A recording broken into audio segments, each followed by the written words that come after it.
एक समय की बात है। रोहन और सोहन दो दोस्त थे। दोनों एक दूसरे से बहुत ही ज़्यादा प्यार करते थे।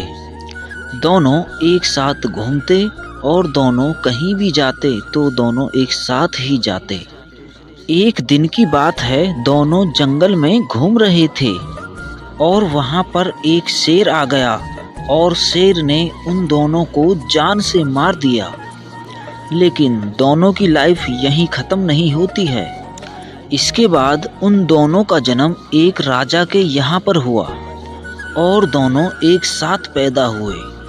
जब दोनों थोड़े बड़े हो गए तो दोनों का प्यार ऐसा ही था जैसा कि पिछले जन्म में था। समय गुजरता गया और दोनों एक दिन उसी जंगल के पास जा पहुँचे। वहाँ पर एक बहुत ही बड़ी नदी थी। दोनों ने सोचा क्यों ना इस नदी में नहाया जाए। फिर क्या था, दोनों एक साथ नहाने के लिए नदी में कूद गए। जब वो नहाने के लिए गए तो उन्हें लगा कि नदी गहरी नहीं है, लेकिन नदी बहुत ही गहरी थी। रोहन को तो तैरना आता था।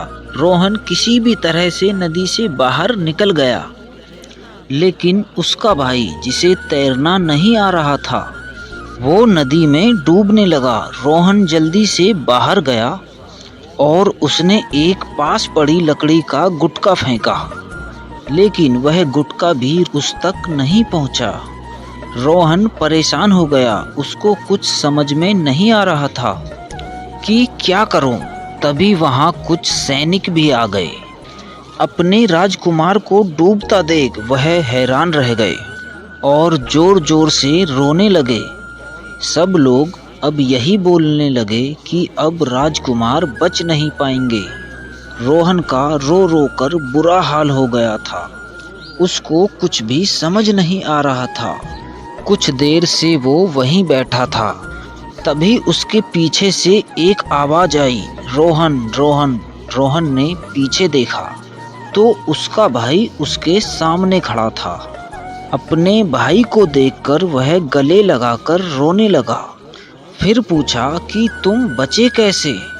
उसने बताया कि जब तुमने लकड़ी का गुटका फेंका तो मैं उसे ही देख रहा था और मैं उसकी तरफ ही जाने का प्रयास करने लगा और कुछ समय के बाद मैं उसके पास पहुंच भी गया और इस तरह मैं बच गया।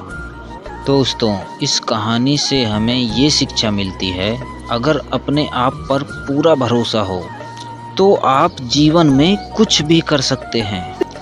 तो दोस्तों, कहानी अगर आपको अच्छी लगी हो तो वीडियो को लाइक करके चैनल को सब्सक्राइब करके ऑल के बटन पर क्लिक करना ना भूलें, क्योंकि मैं रोज़ ऐसी ही नई नई कहानियाँ लाता रहता हूँ। तो दोस्तों, मिलते हैं कल किसी नई कहानी के साथ।